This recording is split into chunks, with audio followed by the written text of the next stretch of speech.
United States of America. Hi, boys and girls, ready to get started? Once upon a time, there were these people in Europe called pilgrims, and they were afraid of being persecuted.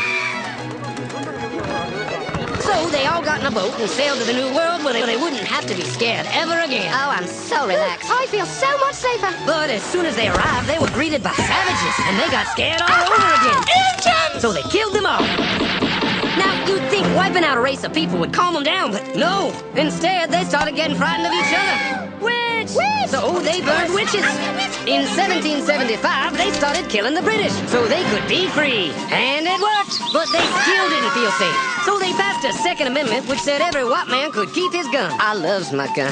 Loves my gun. Which brings us to the genius idea of slavery. You see, boys and girls, the white people back then were also afraid of doing any work. So they went to Africa, kidnapped thousands of black people, brought them back to America, and forced them to work very hard for no money. And I don't mean no money like I work at Walmart and make no money. I mean $0. Nothing. Not a zip. Doing it that way made the USA the richest country in the world.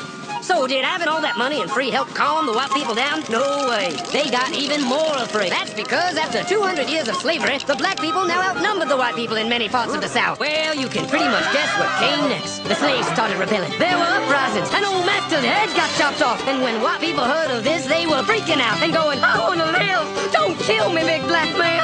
Well, just in the nick of time came Samuel Colt, who in 1836 invented the first weapon ever that could be fired over and over without having to reload. And all the Southern whites were like, yeah! But it was too late. The North soon won the Civil War and the slaves were freed. Yep, they were free now to go chop all the old master's heads off. And everybody was like, oh no, we're gonna die. But the freed slaves took no revenge. They just wanted to live in peace. But you couldn't convince the white people of this.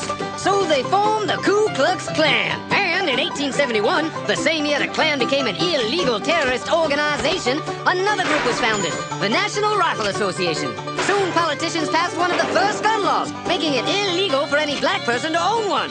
It was a great year for America, the KKK and the NRA. Of course, they had nothing to do with each other, and this was just a coincidence. One group legally promoted responsible gun ownership, and the other group shot and lynched black people. And that's the way it was all the way to 1955, when a black woman broke the law by refusing to move to the back of the bus. White people just couldn't believe it. Huh? Well, I won't say move. What's going on? Man, all hell broke loose. Black people everywhere started demanding their rights, and white people had a major freaky fear meltdown, and they were all like, run away! Run away!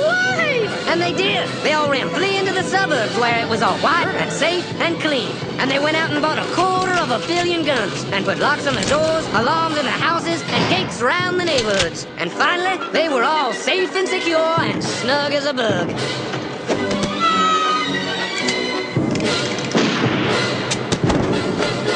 And everyone lived happily ever after. Or did they? Because if you turn on the evening news, America still seems like a pretty scary place. Who is he?